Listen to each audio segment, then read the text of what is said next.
মা বাবাকে ওয়াদা দেওয়া ওই ছেলে দুনিয়ার মাঝে আর নাই, ও দুনিয়া থেকে বিদায় হয়ে গেল। বাবা চোখের পানি ছেড়ে দিয়া বল, ও সন্তান রে, তুই তোর মায়ের ফাঁকি দিয়া কই যাও? আমি তোর মায়ের যে কি বলবো? ওই তোর মায়ের কাছে গিয়ে আমি কি খবর জানায়া দিব? তোর এমন হালাত হয়ে গেল, ও সন্তান, এই হালাত আমি বলতে পারি না। কত ঈদ চলে গেল, সেই ঈদের দিনে আমি বাবা হইয়া বাকি ছেলেগুলোরে লইয়া আমরা নিজেরা সেমাই খাওয়ার জন্য প্লেটের মধ্যে বসে গেলাম, কিন্তু তোর মা তো ওই দিন নিজে সেমাইটা খাইতে পারে নাই, একটা বারের জন্য মিষ্টি মুখ করে নাই।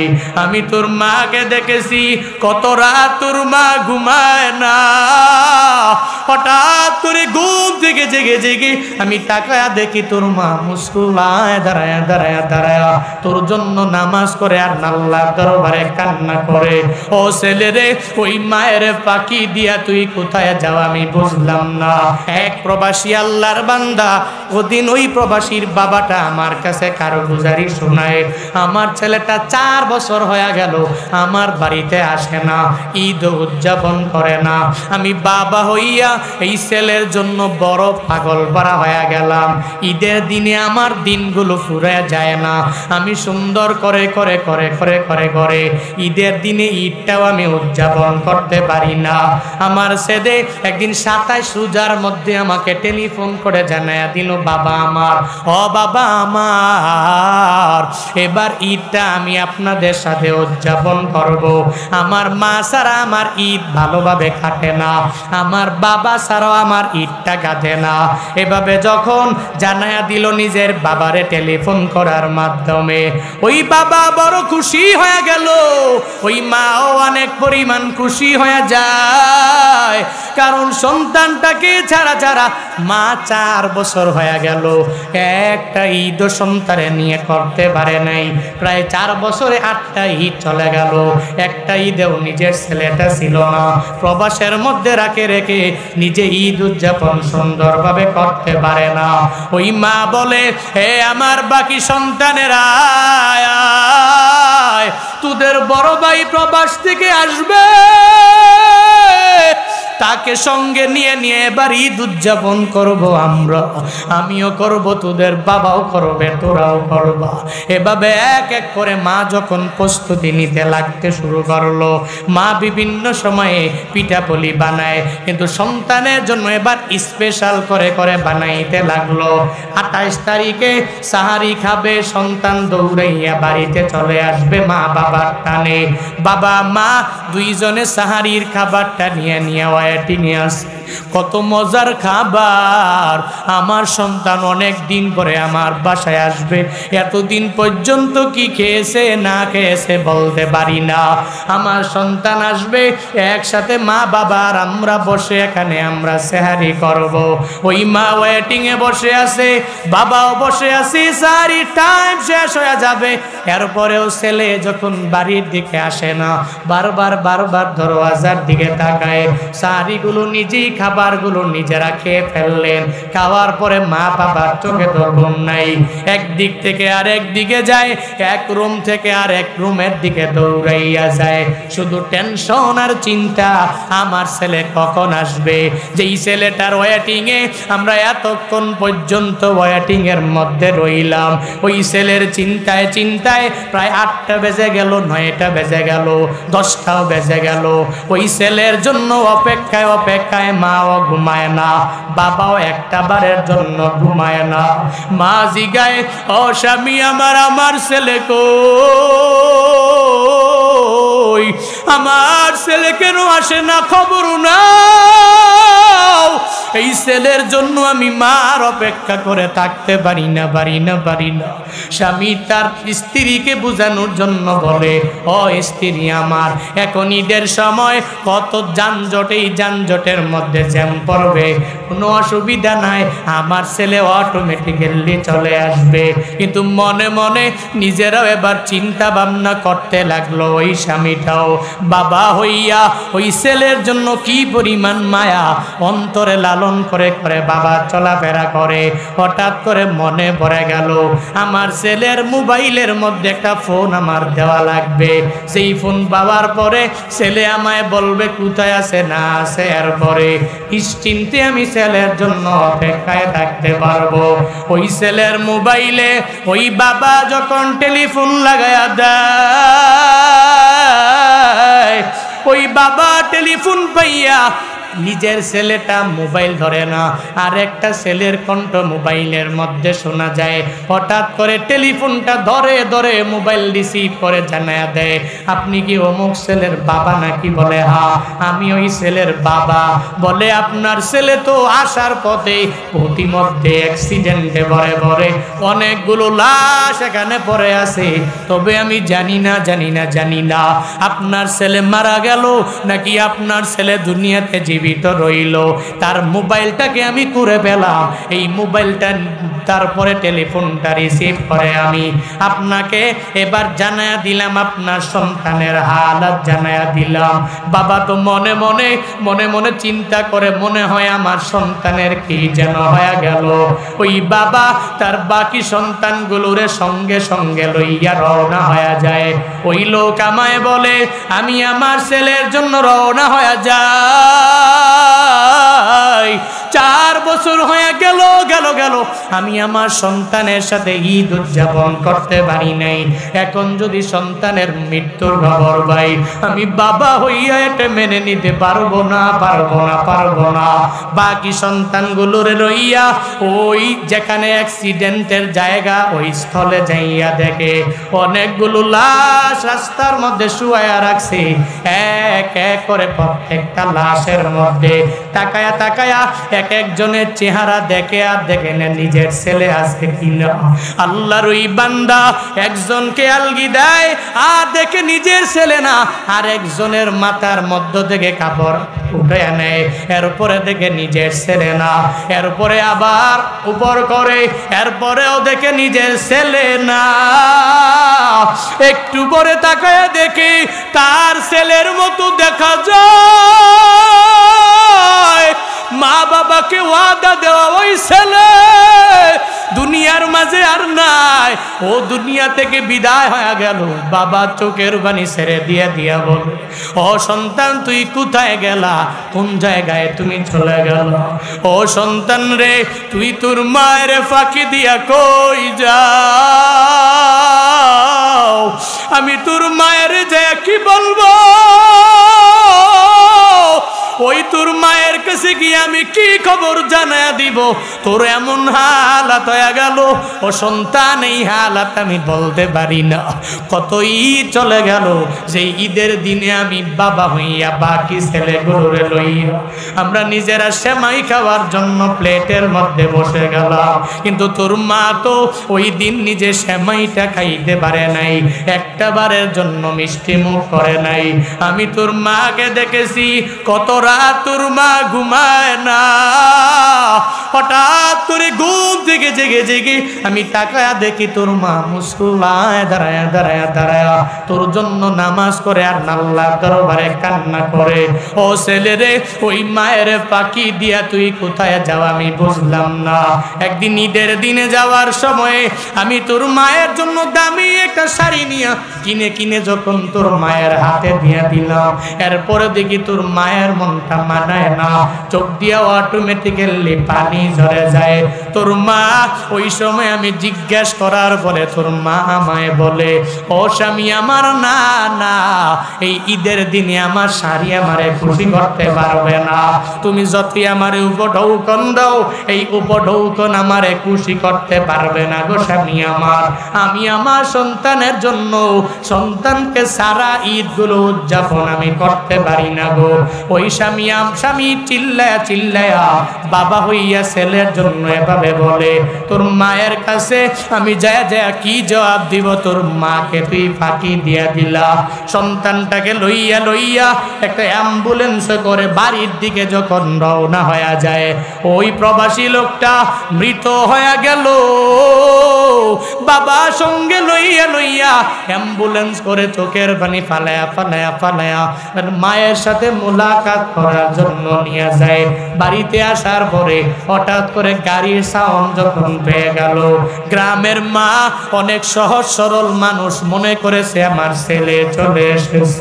ওই মা বলে, ও আমার বাকি সন্তানেরা, আমার ছেলের জন্য গরম পানি করো।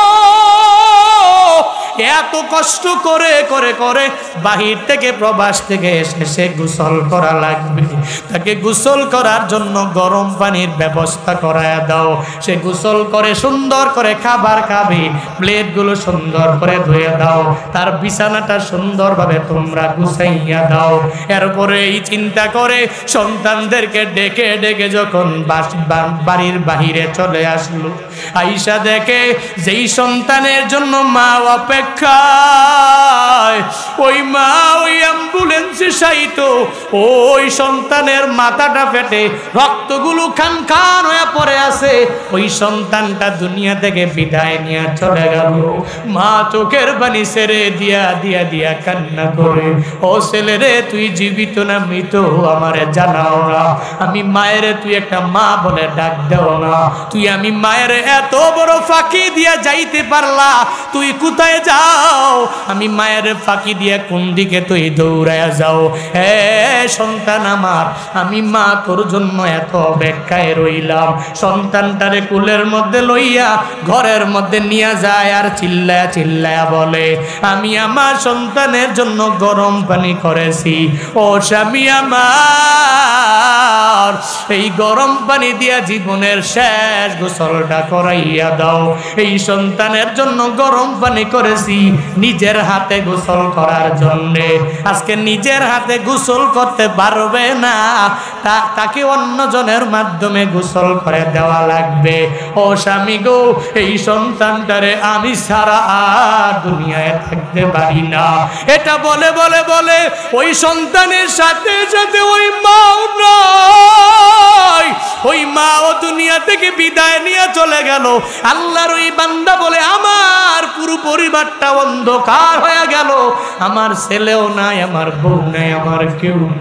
আমার পরিবারের মধ্যে সবাই আমারে ছেড়ে ছেড়ে চলে গেল। এত বড় বিপদের মধ্যে হুজুর আমি পড়ে গেলাম। হে সিরাজগঞ্জের মানুষেরা, আমি তাকে বলে দিলাম, অ্যাডভাইস দিয়া দিলাম, ধৈর্য ধরেন, আল্লাহ জীবন নিয়া নিয়া নিয়া পরীক্ষা করবে। মাঝে মাঝে আল্লাহ আপনার সামন থেকে মায়েরে নিয়ে যাবে, আপনার বাবারে নিয়ে যাবে, আপনার ছেলে নিয়ে যাবে। আপনার সন্তানগুলো নেওয়ার মাধ্যমে আমার আল্লাহ পাক আপনাদেরকে সুন্দরভাবে আল্লাহ পরীক্ষা করবে। ওই আল্লাহ যদি পরীক্ষা করে তাহলে অধৈর্য হওয়া যাবে না, নিজেকে সবের বানাইয়া বানাইয়া চলা লাগবে, ধৈর্য ধারণ করে করে চলা লাগবে। ওইটা তো আল্লাহ পাক নিজেই ঘোষণা দিয়া জানায়া দিলেন, বান্দারা, এক নাম্বার আমি আল্লাহ তোরে ভয় দিয়া পরীক্ষা করব। দুই নাম্বারে আমি আল্লাহ তোরে ক্ষুধার্ত দিয়া দিয়া দিয়া দিয়া পরীক্ষা করব। তিন নাম্বারে আমি আল্লাহ মালের কমতি দিয়া দিব। চার নাম্বারে আমি আল্লাহ তোদের মধ্য থেকে, পরিবারের মধ্য থেকে জীবন নেওয়ার মাধ্যমে আমি আল্লাহ তোমাদেরকে পরীক্ষা করব। শুধু তাই না, হে আমার গোলামেরা, আল্লাহ পাক জানায়া দিলেন, এরপরে আমি আল্লাহ লাস্ট যেই বিষয়টা নিয়ে পরীক্ষা করব। গত বছর অন্যজনের ক্ষেতের মধ্যে ধান হয়েছে, এটা দেখে দেখে আপনিও ফসলটা লাগাইবার জন্য ব্যাকুল হয়ে গেলেন। গত বছর তার এখানে ভালো, এই বছর আপনার ফসলাদি ভালো না, আপনার ধানের অবস্থা ভালো না, আপনার আলুর অবস্থাও ভালো না, আপনার সরিষার অবস্থাও ভালো না। আপনি ফসল করলেন, ওই ফসলের মধ্যে পরিপূর্ণভাবে বৃদ্ধি হয় নাই, কোনো লাভও আপনি পাইলেন না। না, প্রফিটও আপনি পাইলেন না। আল্লাহ ফসল আদির কমতি দিয়া দিয়া আপনারে পরীক্ষা করে। আল্লাহ শুধু এটাই জানতে চায়, আমারই বান্দারা আমি আল্লাহ এত বড় বড় বালা এবং মুসিবতের মধ্যে পড়ার পরেও আমি আল্লাহকে কি ভুলে যায় নাকি সবের বান্দা হয়ে যায়। আর সবের যদি বান্দাগুলো হয়ে যেতে পারে, পরীক্ষা পাওয়ার পরেও যদি ধৈর্য যদি না হারায়া ফেলে, আল্লাহ পাক বলেন ওয়াবাশশিরিস সাবিরিন, ও নবী গো আপনি বলুন যেই বান্দারা এতগুলো পরীক্ষা পাওয়ার পরেও আমি আল্লাহকে ভুলে যায় নাই, এই বান্দা নিজেকে সবের বানালো, ধৈর্যশীল বান্দাদের অন্তর্ভুক্ত বানালো। ও নবী আমার, এদেরকে আপনি সুসংবাদ দিয়া জানায়া দেন, সাবিরিন বান্দা যারা, এদেরকে আমি আল্লাহ জাহান্নামে দিতে পারি না। এতগুলো পরীক্ষা পাওয়ার পরেও এই পরীক্ষার মধ্যে যারা সবর ধরে ধৈর্য ধারণকারীদের খাতার মধ্যে নিজের নামটা উঠাইলো, আমি আল্লাহ এদেরকে মায়া করে জান্নাতের সুসংবাদ এদেরকে জানায়া দিলাম। হে আমার গোলামেরা, আমি আল্লাহ তোকে পরীক্ষা করব এক নম্বরে ভয় দিয়া আমি আল্লাহ পরীক্ষা করে টেস্ট করব, তুই কি আমি আল্লাহকে ভুলে যাও নাকি সবর ধরে যাও। তুই কি আমি আল্লাহকে ভুলো নাকি আমি আল্লাহকে না ভুলে তুই সাবিরিনদের খাতার মধ্যে নিজের নামটা উঠায়া দাও। আল্লাহকে না বলিয়া ভয় পাওয়ার পরে যদি আমার আল্লাহকে তুই যদি মেনে নাও, তাহলে আল্লাহ তোর জন্য দিয়া দিলেন বড় একটা সুসংবাদ। শুধু তাই না, এবার ভয়ের পরে আল্লাহ ক্ষুধার্ত রেখে তোমাকে আমারে পরীক্ষা করবে। আল্লাহ সকাল বেলার খানা দিলে দুপুরের খানার ব্যবস্থা তোমার নিজের হবে না, আর দুপুরে খাবার খাওয়ার পরে রাতের বেলা আলিশান তুমি নিজেও খাইতে পারবা না। এর মানে হলো তোমার পরিবারের মধ্যে সুন্দর করে সচ্ছলতা নিয়ে তুমি চলতে পারবা না। এলাকার মধ্যে তাকায়া দেখো কত বড় ধনীওয়ালা, যাদের টাকা পয়সার অভাব নাই, এরা খুব আরাম আয়েশে দুনিয়ার মধ্যে চলাফেরা করবে। আল্লাহ তোমাকে এমন পরিমাণ গরিব বানায়া দিবে, তুমি গরিব হওয়ার পরে সকাল বেলার খাবারও ঠিক মতো জোগাড় করতে কষ্ট হয়ে যাবে, দুপুর বেলার খাবারটাও জোগাড় করতে কষ্ট হয়ে যাবে, আবার রাতের বেলার খাবারটাও জোগাড় করতে কষ্ট হয়ে যাবে। এর মানে আল্লাহ তোমার পেটের মধ্যে খাবার ঠিক মতো পৌঁছাইতে যাইয়া আল্লাহ মাঝে মাঝে তোমার মুসিবতে ফালায়া দিবে, আল্লাহ বড় একটা পরীক্ষার মধ্যে ফালায়া দিবে। এই বান্দা গরিব হওয়ার পর আমার আল্লাহকে কি ভুলে যাও নাকি আবার আমার আল্লাহর দিকে দৌড়ায়া যাও? আমি আল্লাহ এত বড় মুসিবত দেওয়ার পরে তুই কি নামাজে যাও, রোজায় যাও, নেক আমলে যাও নাকি আবার আমার আল্লাহকে তুমি ভুলে যাও? আল্লাহ পাক পরীক্ষা করার জন্য ক্ষুধার্ত রাখে, আল্লাহ পাক পরীক্ষা করার জন্য গরিব বানায়, আল্লাহ পাক পরীক্ষা করার জন্য মধ্যবিত্ত বানায়, আল্লাহ পাক তোমাকে মায়া করে আবার ধন দৌলতের পাহাড় তোমাকে বানায়া দেয়। হে গোলামেরা, এত ধন দৌলত পাওয়ার পরে তুই কি আল্লাহরে ভুলে যাও নাকি আল্লাহরে ভুলো নাই? ওই জান্নাতটা পাওয়ার জন্য নাকি তুই নামাজের দিকে দৌড়ায়া যাও? মদিনাওয়ালা নবী তো এজন্যই সুন্দর করে জানায়া দিলেন, কাল হাসরের ময়দানে দুই গুণে গুণান্বিত বান্দারা জান্নাতে যাবে, যারা ঈমানওয়ালা, এরপরে যারা নেক আমল করনেওয়ালা। তবে এদের মাঝে দুইটা দল, যারা দুনিয়াতে ধনী এরপরে এরা জান্নাতি হয়ে যাবে, আর দুনিয়াতে যারা গরিব এরপরে আল্লাহওয়ালা হওয়ার কারণে, এরা আল্লাহর গুণগান গাওয়ার কারণে এরা আমার মাওলার জান্নাতে আল্লাহ ঢুকায়া দিবে। ধনী আল্লাহওয়ালা বান্দারা এই সমাজের মধ্যে বান্দা অভাব নাই। তাকায়া দেখো ধনী কত টাকা পয়সার মালিক, কত বাড়ির মালিক, গাড়ির মালিক, কত কিছুর মালিক হওয়ার পরেও এরপরেও আমার আল্লাহকে সে ভুলে যায় না। এরপরেও কোম্পানির এমডি হওয়ার পরেও আল্লাহকে না ভুলে নামাজের দিকে দৌড়ায় যায়, আল্লাহকে ভুলে নেক আমলের দিকে দৌড়ায় যায়, আল্লাহকে ভুলে না। এরকম ধনী আমাদের সমাজে আছে না? না। আল্লাহ পাক মায়া করে করে করে কত বড় ধনী বানায়া দিলেন। এই বান্দা ধনী হওয়ার পরেও আমার মাওলাকে ভুলে না, আল্লাহকে ভুলে যায় না। এই বান্দা ধন দৌলত পাওয়ার পরেও এরপরেও নামাজ ছাড়ে না, রোজা ছাড়ে না, নেক আমল ছাড়ে না। টাকা পয়সা হওয়ার পরেই কত মানুষ মানুষের উপর জুলুম করে, নির্যাতন করে, দুর্নীতি করতে চায়। এই বান্দা মাজলুম রে মানুষই মনে করে না, গরিবেরও পাত্তা দেয় না, নিজে নিজের এত পরিমাণ বড় মনে করে। রাস্তা দিয়ে দেখবেন সুন্দর করে দিব্যি হেঁটে যায়, একটা গরিব যদি সালামও দেয় এরপরেও নেয় না। এমন নিমক হারাম, টাকা পাওয়ার পরে, বড় লোক হওয়ার পরে মানুষরে মানুষ মনে করে না, এমন জালেম আছে না? না। ওই ধনী আল্লাহওয়ালা হতে পারে নাই, কিবির নিয়ে নিয়ে চলাফেরা করে। আল্লাহ বলেন, এর মানুষ, আমি আল্লাহ হলাম এমন রব, আমি আল্লাহ অহংকার করতে পারি, তুই ধন দৌলত পাওয়ার পরে অহংকার করতে পারো না। তোর দ্বারা অহংকার বান্দা মানায় না, মানায় না, মানায় না। আল কিবরিয়া উরিদাই ওয়াল আজমাতু ইজারি ফামান নাযাআনি ওয়াহিদাম মিনহুমা ফাযাবতুহু ফিন্নার। আল্লাহ পাক হাদিসে কুদসির মধ্যে জানায়া দেয়, অহংকার আমার চাদর আর বরত্ব হলো আমি আল্লাহর লুঙ্গি। এই দুইটা নিয়ে যারা টানাটানি করবে, ফামান্না জাআনি ওয়াহিদাম মিনহুমা, এই দুইটা নিয়ে মানে এক নম্বরে অহংকার নিয়ে দুই নম্বরে নিজের বরত্ব নিজে যারা প্রকাশ করবে, এই দুইটা জিনিস আমার আল্লাহ নিজে করতে পারে। অহংকার তোমাদের দ্বারা মানায় না, আমি বক্তার দ্বারাও মানায় না, কোনো শ্রোতার দ্বারাও মানায় না, কোনো মেম্বারের দ্বারা মানায় না, কোনো চেয়ারম্যানের দ্বারা মানায় না, কোনো এমপির দ্বারা মানায় না, বাংলাদেশের কোনো মন্ত্রীর দ্বারাও মানায় না, ডোনাল্ড ট্রাম্পের দ্বারাও মানায় না। কারণ মানুষ তো বিভিন্ন এলাকায় দৌড়ায়, তবে যাওয়ার পরে হঠাৎ করে পথের মধ্যে আটকাইয়া যায়। এত বড় মন্ত্রী সাহেব নিজে ড্রাইভার না, ড্রাইভার প্রয়োজন হয়ে গেল, বলে গাড়ি চালানোর জন্য আমার ড্রাইভার লাগবে, ড্রাইভার ছাড়া গাড়ি চলবে না।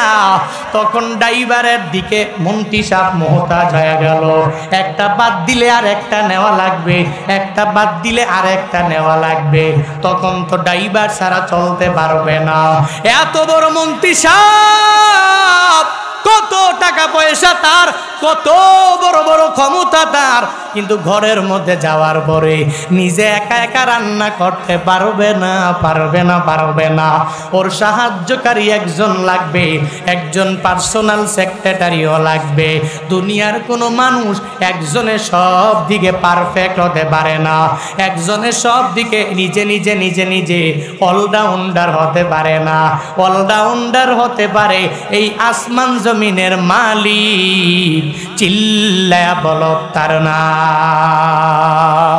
या इलाही तो मेरा माबूद है, या इलाही तो मेरा माशूक है, या इलाही मी को नदशम सो कमार, या इलाही मी को नदश जरो हजार, या इलाही मी को नद अर्दो आसमा, या इलाही मी को नद जाऊं हवा।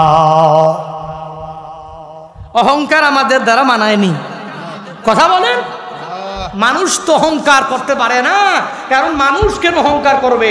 ওর তো সব দিকে যাওয়ার পরে অলরাউন্ডার না, ওর লাগবে ড্রাইভার, ও লাগবে রান্না করেনেওয়ালা, ও চলার পথে আরেকজনের হেল্প লাগে। কিন্তু আল্লাহ এমন রব, আল্লাহ অহংকার করতে পারে।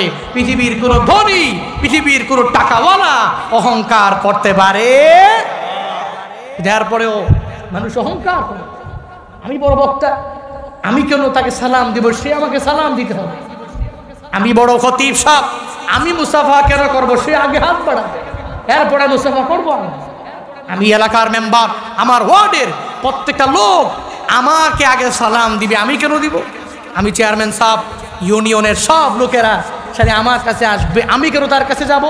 আমি মেম্বার অফ পার্লামেন্ট, আমার উপজেলা, আমার ইউনিয়নের লোকেরা শুধু আমার কাছে আসবে, আমি কেন যাব? কিন্তু একজন খাঁটি মুমিনে কামেল এই কথা বলতে পারে না, কারণ ও জানে কিবির আমার দ্বারা মানায় না, হিংসা করাটা আমার দ্বারা মানায় না।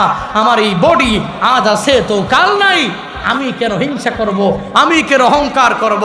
পৃথিবীর সব কিছুর মালিক যে, ওই আল্লাহ অহংকার করতে পারে। আল্লাহ পাক নিজেই বলেন, আল কিবরিয়া ও রিদাই, এটা আমার চাদর, আমি আল্লাহ করতে পারি, দুনিয়াতে আমার কোনো বান্দা অহংকার করতে পারে? হাশরের ময়দানে আল্লাহ পাক রব্বুল আলামিন দুইটা দল যেদিন হয়ে যাবে, ধনী আল্লাহওয়ালা আর গরিব আল্লাহওয়ালা। ওই ধনী আল্লাহওয়ালা চলে গেল জান্নাতে, আর গরিব আল্লাহওয়ালাও চলে গেল জান্নাতে। মানে দুইটা দল হয়ে গেল, এক নম্বরে ধনী আল্লাহওয়ালা আর এক নম্বরে হলো গরিব আল্লাহওয়ালা। ওই যেই ধনী আল্লাহওয়ালা দুনিয়াতে থাকার পরেও টাকা পয়সা ইনকাম করলো, কিন্তু অন্যায় পথের মধ্যে যায় নাই, কোনো অহংকার করে নাই, হিংসা করে নাই, নামাজ ছাড়ে নাই, রোজাও ছাড়ে নাই, নেক আমলের লাইনে অগ্রগামী হয়ে গেল। আল্লাহ পাক ওই দিন বলবে, ও দুনিয়া আমি আল্লাহ জান্নাতে তুই ঢুকো। আর ওদিন গরিব আল্লাহওয়ালা যেই বান্দাকে আমার মাওলা টাকা দেয় নাই, আল্লাহ ধন দৌলত দেয় নাই, ওই গরিব আল্লাহওয়ালারেও আল্লাহ মায়া করে। ওই দিন বলবে, হে গরিব বান্দা, আমি আল্লাহ তোরে টাকা দিলাম না, তুই এত কষ্ট করে করে দুনিয়াতে চলাফেরা করলা, আমি আল্লাহ তোরে এত কষ্টের মধ্যে বিপদের মধ্যে বালাইলাম, এরপরেও তুই আমি আল্লাহকে ভুলে যাও নাই। আজকে যাও যাও, আমি আল্লাহর জান্নাতে তুই ঢুকে যাও। ওই গরিব আল্লাহওয়ালাকে আল্লাহ ওদিন মায়া করে জান্নাতের মধ্যে ঢুকাইয়া দিবে। তবে গরিব আল্লাহওয়ালা ধনী আল্লাহওয়ালা একই সময়ে যাবে এমন না, এমন না। ওই গরিব আল্লাহওয়ালা ধনী আল্লাহওয়ালা বান্দাটার 500 বছর আগে আমার মাওলা জান্নাতে যাবে। এজন্য আল্লাহ গরিব বানাইলে কোনো অসুবিধা নাই, কোনো চিন্তাও নাই। আল্লাহ বলে, তোরে ক্ষুধার্ত রাখবো রে বান্দা, তবে আমি আল্লাহ তোকে পরীক্ষা করব, তুই শুকরগুজার বান্দা হয়ে যাও। আমি আল্লাহর শুকরিয়া বান্দা তুই করে নাও। লাইন শাকারতুম লাযীদান্নাকুম ওয়া লাইন কাফারতুম ইন্না আযাবি লাশাদীদ।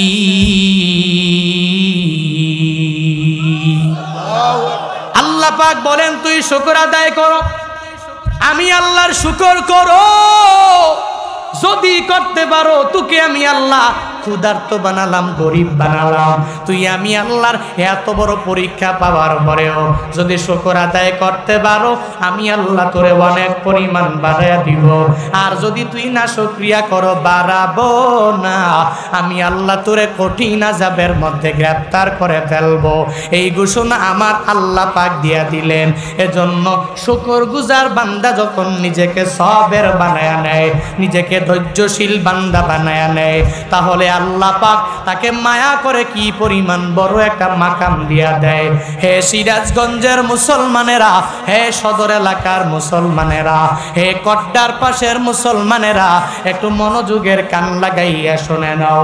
হযরতে মূসা নবীর ব্যাপারে এমন কোন বান্দা নাই জানে না, যেই মূসা নবী সিনাই পর্বতের মধ্যে দাঁড়াইয়া আমার মাওলার সাথে এমন পরিমাণ কথা বলে, আল্লাহর সাথে এত দুনিয়ার কথা ওই মূসা নবী আমার মাওলার সাথে বলতে লাগলো।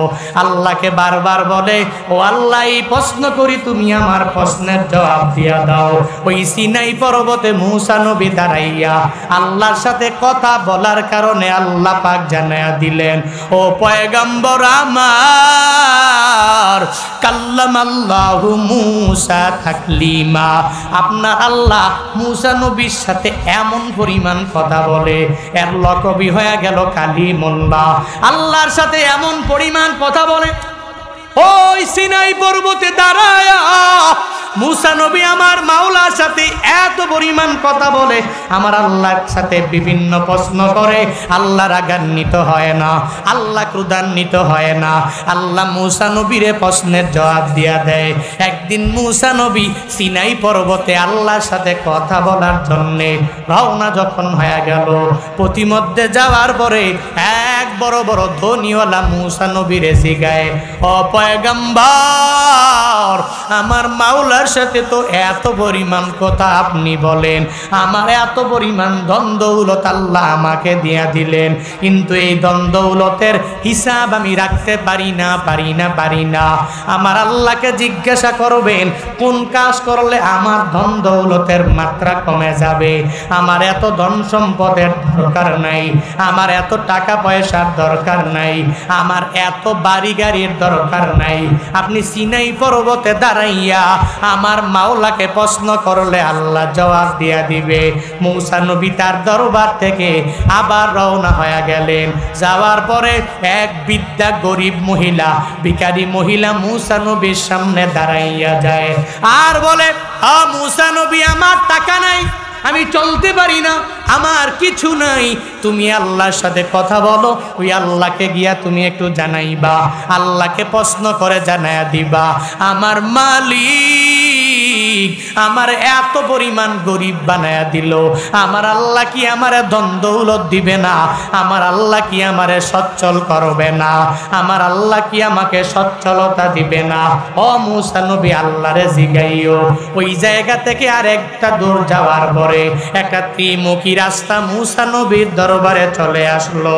ওই মুসা নবীর সামনে এক হাত নাই পা নাই এক আল্লাহর বান্দা দাঁড়ায়া যায় আর বলে, ও মুসা,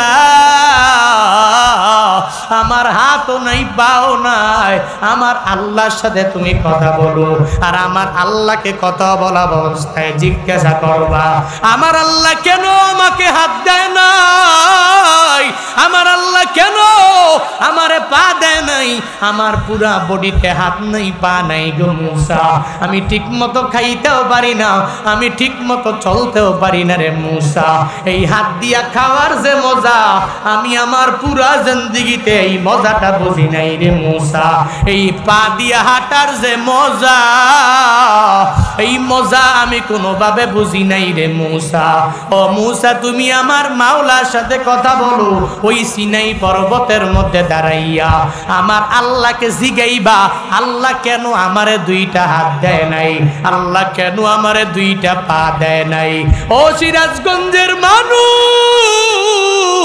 তোমার মেডিকেল কলেজে তুমি দেখো, যেই বান্দার হাত নাই ওই বান্দা বুঝে হাতের কি পরিমাণ দাম, যেই বান্দার পা নাই ওই বান্দাই তো জানে এই পায়ের কি পরিমাণ দাম, যেই বান্দার একটা চক্ষু নাই ওই বান্দা জানে চোখের কি পরিমাণ দাম, যেই বান্দার একটা নাক বন্ধ হয়ে গেল, এই জিন্দেগিতে একটা নাক দিয়ে আর শ্বাস নিতেও পারবে না, ওই বান্দারে জিগাইবা ওই নাকের কি পরিমাণ দাম।